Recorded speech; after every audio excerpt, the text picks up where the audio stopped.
தமிழ் மக்களுடைய மனதை கவர நம்முடைய முயற்சித்து அதில் மீண்டும் தோல்வியுற்றிருக்கிறார் கருணாநிதி. தகுதி இல்லாம உட்கார வச்சனால கரண்ட் கட்டலாம் வந்து.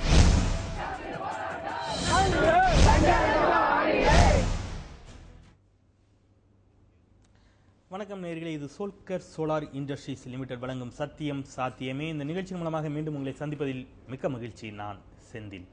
நேயர்களே, மக்கள் சார்ந்த பல்வேறு பிரச்சனைகளை இந்த அரங்கத்தில் நாம் தினமும் விவாதித்துக் கொண்டிருக்கின்றோம். உங்களையும் இணைத்து கொண்டு மக்களின் குரலாக மக்களோடு மக்களாக இந்த நிகழ்ச்சி இருந்து கொண்டிருக்கின்றது. அந்த வகையிலே இன்றைக்கு நாம் விவாதிக்க இருக்கக்கூடிய ஒரு விவகாரம் என்பது இன்றைக்கு சமூகத்தில் புறையோடி போயிருக்கக்கூடிய ஒரு மிகப்பெரிய பிரச்சனையை பற்றி ஏற்கனவே நாம் இது தொடர்பாக பல்வேறு முறை விவாதித்திருந்தாலும் கூட இன்று கடந்த சில நாட்களாக ஊடகங்களில் செய்தித்தாள்களில் வந்திருக்கக்கூடிய ஒரு செய்தி, நீங்கள் பலர் பார்த்திருக்கக்கூடிய செய்தி.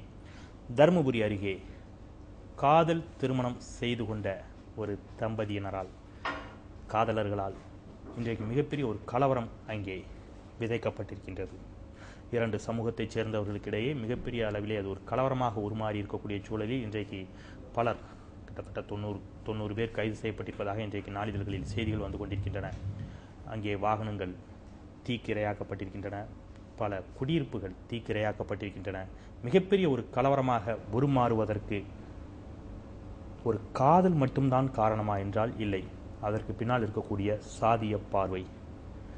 இது தமிழகத்தில் ஆண்டாண்டு காலமாக திரைப்படங்களில் நாம் பார்த்து பழகி போயிருந்தாலும் கூட அவ்வப்போது ஆங்காங்கே இது போன்ற சம்பவங்கள் நிஜத்திலும் அரங்கேறி கொண்டிருக்கக்கூடிய ஒரு சூழல் 2012 தொடர்ந்து கொண்டிருக்கின்றது.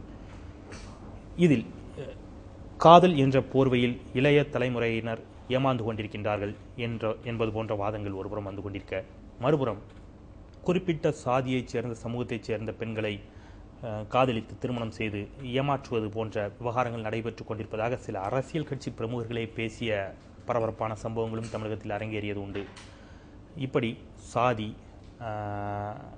அஃபெக்ஷன், எதிர்பால் இன ஈர்ப்பு, காதல் என்ற பல்வேறு பரிமாணங்களில் பரிணமித்துக் கொண்டிருக்கக்கூடிய இந்த பிரச்சனை இன்றைக்கு கலவரமாக உருமாறி இருப்பது என்பதுதான் வேதனையின் உச்சம்.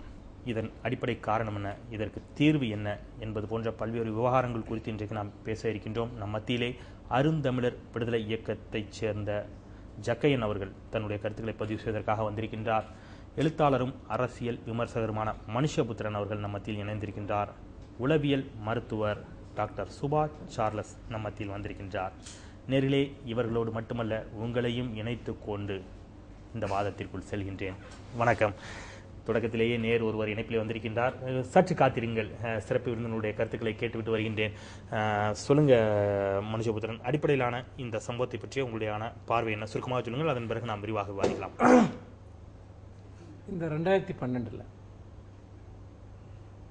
ஒரு ஆணும் பெண்ணும் தாங்கள் விரும்பிய வாழ்க்கையை தேர்வு செய்து கொண்டார்கள் என்பதற்காக இரண்டு சமூகங்கள் அடித்துக் கொள்வது என்பது, ஒரு சாதி மோதலாக உருவாவது என்பது, அது குறிப்பிட்ட சமூகங்களுக்கு மட்டுமல்ல, ஒட்டுமொத்த தமிழ் சமூகத்திற்கே ஒரு மிகப்பெரிய ஒரு அவமானம் என்பதை இங்கே பதிவு செய்ய விரும்புகிறேன். இந்த அவமானம் நாம் பண்பாட்டு ரீதியாக, கலாச்சார ரீதியாக, நாகரிக ரீதியாக எவ்வளவு பெரிய வீழ்ச்சியை அடைந்து கொண்டிருக்கிறோம் என்பதற்கு ஒரு உதாரணம். தமிழகத்தில் பல சாதி கலவரங்களுக்கு பின்னால் இது போன்ற ஆண் பெண் உறவுகள் சார்ந்த சிக்கல்களும் பிரச்சனைகளும் இருந்திருக்கின்றன. இதில் நான் முதல் கேள்வியாக இங்கே வைக்க விரும்புவது ஒன்றே ஒன்றுதான். இங்கே தமிழ்நாட்டில் கல்வி ரீதியாக, பொருளாதார ரீதியாக பல சமூகங்கள் மேலே எழுந்து வருவதற்காக கடுமையான போராட்டங்களை நடத்தி இருக்கிறார்கள். அந்த போராட்டங்கள் பின்னே இருப்பது என்னவென்றால், பிற சமூகங்களுக்கு இணையாக தாங்கள் வளர வேண்டும் என்பது. அப்படி இருக்கும்போது பிற சமூகங்களோடு அதிகமான ஒரு இன்டராக்ஷன் ஏற்படத்தான் செய்யும். அவர்கள் படிக்க போகிறார்கள், வேலைக்கு போகிறார்கள், பிற சமூகங்களோடு கலந்து உறவாடுகிறார்கள். ஏற்கனவே இருக்கக்கூடிய சாதிய சமூகத்தை போல அவர்கள் தனித்து விடப்பட்டவர்கள் அல்ல. அப்படி இருக்கும்போது ஒரு நாகரிக சமூகம், ஜனநாயக சமூகம் கொடுக்கக்கூடிய அத்தனை உரிமைகளும் அவர்களுக்கு வேண்டும், அத்தனை சம வாய்ப்புகளும் அவர்களுக்கு வேண்டும். ஆனால் கலாச்சார ரீதியாக நாங்கள் அந்த பழைய ஒரு ட்ரைபல் சொசைட்டி போன்ற ஒதுங்கித்தான் வாழ்வோம் என்று சொல்வது ஒரு ஹிப்போக்ரசி. அப்படி இருக்கு. நீங்கள் ஜனநாயக சமூக அமைப்பை ஏற்றுக்கொண்டு நீங்கள் அதனுடைய ஆதாயங்கள் அடையும் போது அந்த பண்பாட்டு மாற்றங்களுக்கு நீங்கள் இணைந்து போக வேண்டும். இல்லாவிட்டால் இதில் அனைத்திலிருந்தும் நீங்கள் வெளியே இருக்க வேண்டும். அதனால் இந்த ஜாதி கலவரங்கள் அனைத்துமே தமிழகம் இதுவரைக்கும் உருவாக்கி வந்திருக்கிறது. என்றால் இந்தியாவிலேயே சாதி மறுப்பு திருமணங்கள் என்பதை முன்னெடுத்து வைத்த ஒரு மாநிலம் தமிழ்நாடு. ஆனால் இன்றைக்கு படிப்படியாக வீழ்ச்சி அடைந்து சாதி தூய்மைவாதம் என்கிற ஒரு இடத்திற்கு நாம் வந்து சேர்ந்திருக்கிறோம். இது மேலும் மேலும் நம்மை பல நூற்றாண்டுகள் பின்னோக்கி செலுத்தக்கூடிய ஒரு விஷயம். தொடர்ந்து பேசலாம். நேர் ஒருவர் இணைப்பில் இருக்கின்றார், அவருடைய கருத்துக்களை கேட்கலாம். வணக்கம். சத்தியம் சாத்தியமே, வணக்கம். இணைப்புக்கு வந்துட்டீங்க, சுருக்கமா உங்க கருத்துக்களை வேகமா பதிவு பண்ணுங்க. சார், காமராஜ், முதுகுளத்தூர் காமராஜ், உங்கள் அழைப்பிற்கு நன்றி. உங்கள் கருத்துக்கள். இது இப்போ தற்போது நடக்க வேண்டிய விஷயம் கிடையாது. இதுக்கு முன்னாடி ஏகப்பட்ட இதுகள் நடந்திருக்கு. இது வந்து புது விதமெல்லாம் கிடையாது. இப்போ வந்து பப்ளிக்ல வந்து கொஞ்சம் இஷ்யூவா இருக்க தவிர இதுக்கு முன்னாடி எத்தனையோ பிரச்சனைகள் நடந்திருக்கு ஜாதிய கொடுமையினால. இது ஒரு காதல் வந்துட்டு இப்ப வந்துட்டு ஒரு பெரிய கிராமங்களா இருக்கிறனால மோதி இருப்பாங்க அவருக்கு. தொடர்ந்து ஆண்டாண்டு காலமாக இது போல் நடந்து கொண்டுதான் இருக்கிறது அப்படிங்கிறீங்க. பாருங்கள். மற்றும் ஒரு நேயர் இணைப்பு துண்டிக்கப்பட்டு விட்டது. ஜக்கையன், சொல்லுங்கள், இது போன்ற பிரச்சனைகளை பற்றிய உங்களுடைய அடிப்படையிலான பார்வை. அடிப்படையிலான பார்வை வந்து பெரியார் பிறந்த மண்ணில் இப்படிப்பட்ட ஒரு நிகழ்வு, இப்படிப்பட்ட ஒரு கொடூரம் நடக்கிறது என்பது தமிழனாக பிறந்த எல்லாருக்குமே ஒரு கேவலமான ஒரு விஷயம்தான். 2 பேரும் அவர்கள் விரும்பி தேர்ந்தெடுத்த ஒரு வாழ்க்கை. ஆனால் இங்கு என்னவென்று சொன்னால், அடிப்படையில் காதலிப்பது கூட சாதி பார்த்தான் காதலிக்க வேண்டும், நீ வந்து வேறொரு சாதியில் காதலிக்க கூடாது என்கிற அந்த அடிப்படை உரிமை மறுக்கப்படுவதை நாம் பார்க்கிறோம்.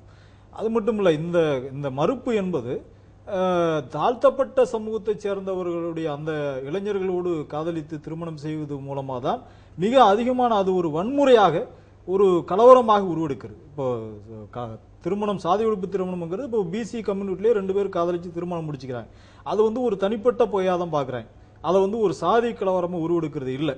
ஆனால் வந்து தாழ்த்தப்பட்ட இளைஞர்கள் இது போன்ற ஒரு சாதி மறுப்பு திருமணத்தை அவர்கள் முடிக்கும் பொழுதுதான் அது மிகப்பெரிய வன்முறையாக மாறி 2 சமூகங்களுக்கு இன்னைக்கு பார்த்தீங்கன்னா தர்மபுரியில் நடந்திருக்கக்கூடிய சாதாரண விஷயம் கிடையாது. இன்னைக்கு வந்து ஒரு 3 பகுதிகளை வந்து அடித்து நொறுக்கிறாங்க. நேற்று மாலை 5 மணிக்கு ஆரம்பித்த அந்த தாக்குதல் இரவு 9 மணி வரைக்கும் நடந்திருக்கு. இத்தனைக்கும் இவர்கள் 2 பேரும் மேஜர் வயதுக்கு வந்தவர்கள். அவருடைய வாழ்க்கையை தீர்மானிப்பதற்கு அவர்களுக்கு உரிமை இருக்கிறது. அதுபோக சேலம் டிஏஜியிடம் நேரடியாக சென்று 2 தரப்புமே உட்கார்ந்து பேசி அப்பொழுது டிஏஜி முன்பாக இவர்கள் எடுத்து சொல்கிறார்கள். அப்பொழுது அந்த பெண் சொல்லுகிறார், இல்லை இல்லை, நான் அவரோடு தான் நான் செல்ல விரும்புகிறேன், நான் அவரை கணவராக ஏற்றுக்கொண்டேன், நான் அவரோடு செல்ல விரும்புகிறேன், என்னுடைய வாழ்க்கையை தீர்மானிப்பதற்கு எனக்கு தகுதி உண்டு, ஆகவே என்னுடைய கணவரோடு என்னை செல்ல விடுங்கள் என்று அந்த பெண் வந்து உறுதியாக இருந்திருக்கிறார். ஆக அந்த அடிப்பில் உறுதியாக இருந்ததற்கு பிறகு அந்த மாற்று சமூக ஆதிக்க சமூகத்தைச் சேர்ந்தவர்களுடைய அந்த பெண்ணுடைய தகப்பனாரிடம் அங்க இருக்கக்கூடிய அவருடைய உறவினர்கள், அந்த சாதியை சேர்ந்தவர்கள் போயும் ஒரு தாழ்த்தப்பட்டவங்ககிட்ட நீ வந்து சம்பந்தம் முடிக்க போற என்று மிக கேவலமாக அவரை பேசி உளவியல் ரீதியாக அவருக்கு நெருக்கடி கொடுத்து அவர் வேறு வழி இல்லாமல் வந்து தற்கொலை செய்யக்கூடிய அளவுக்கு இன்றைக்கு மாறி இருக்கிறார்.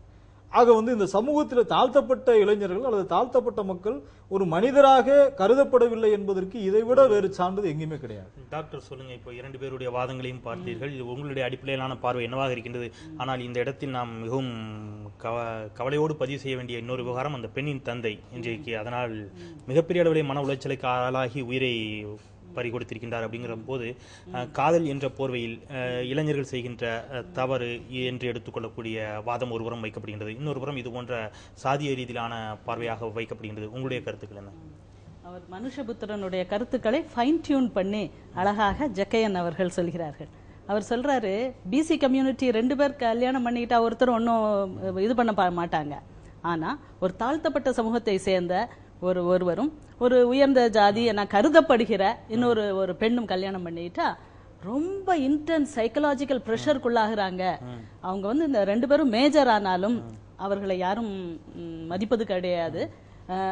அவருடைய பெண்ணுடைய தந்தையை அவ்வளவு ஒரு டென்ஷனுக்குள்ளாக்கி சோசியல் பிரஷருக்குள்ளாக்கி ஸோ போயும் ஏன் இப்படி முடிவெடுத்த அப்படின்னு சொல்லிட்டு அவரை ஒரு கண்டம்னேஷனுக்கு உள்ளாக்கி அவர் தற்கொலை செய்யும் அளவுக்கு அந்த ஜாதி விஷயம் பெரிதாகிறது. இப்போ ஒரு உயிரை இழந்து விட்டோம். கடைசியா பார்த்தோம்னா இதுல யாருக்கு நஷ்டம்? அவங்க அந்த பெண்ணுக்கு தான் நஷ்டம், அந்த பெண்ணை சேர்ந்தவர்களுக்கு நஷ்டம். ஏன் இப்படி பண்ணணும்? ஏன்னா உங்களுக்கு கல்யாணம் பண்ணி கொடுத்தாச்சுன்னா என்ன ஒரு பெண் விரும்புகிறாள் அப்படின்னா அந்த பெண் வந்து தன்னை முழுவதும் இவர் பாதுகாப்பவர், தான் குழந்தை பெற்று குழந்தைகள் வளர்ப்பதற்கு ஒரு தந்தையாக இவர் இருக்கக்கூடியவர் அப்படின்ட்டு ஓரளவு ஒரு இன்ட்யூஷன் இருக்க போய் தான் அந்த காதல் வருது.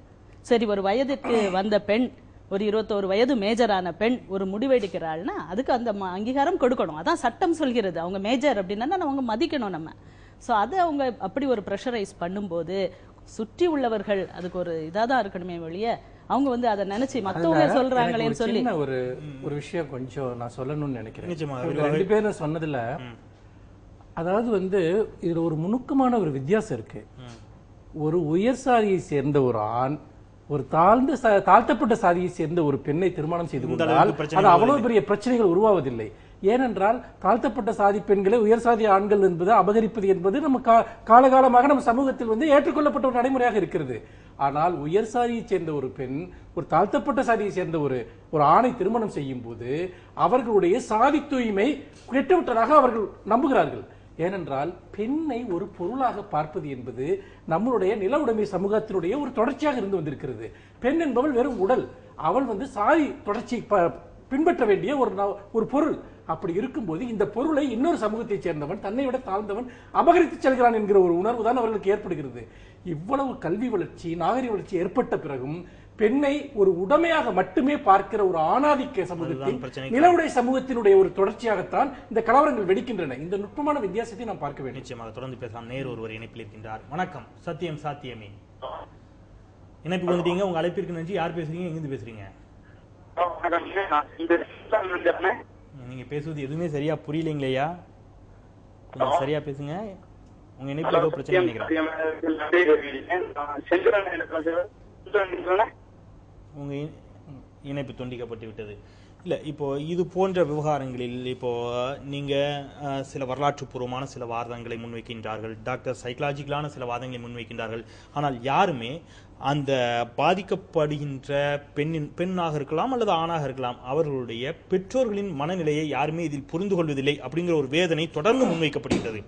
நீங்க சமூகம் கொடுக்கக்கூடிய அழுத்தம், பிரஷர் அதெல்லாம் ஒருபுறம் இருக்கட்டும், தான் பார்த்து வளர்த்த தன்னுடைய மகள் ஒருவனை விரும்புகின்றார் என்று சொன்னால் உடனடியாக அதை ஏற்றுக்கொள்ள வேண்டும் என்று சட்டம் சொல்லிவிட்ட காரணத்தினால் மட்டுமே ஏற்றுக்கொள்ள வேண்டும் என்ற வாதம் எல்லாம் எந்த அளவிற்கு சரியானதாக இருக்கும்? தன் மகளுக்கு இவன் ஏற்ற துணையாக இல்லை என்று ஒரு தந்தைக்கு சொல்வதற்கு உரிமை இல்லைன்னு நினைக்கிறீங்களா? இல்லை, நிச்சயமா அந்த சொல்லக்கூடிய உரிமை என்பது உண்டு, அது இல்லைன்னு நம்ம மறுக்க முடியாது. ஆனால் அதே நேரத்தில் வந்து ஒரு குறிப்பிட்ட வயதுக்கு பிறகு அவர்கள் அதை தேர்வு செய்யக்கூடிய உரிமை அவர்களுக்கும் இருக்கு இல்லையா?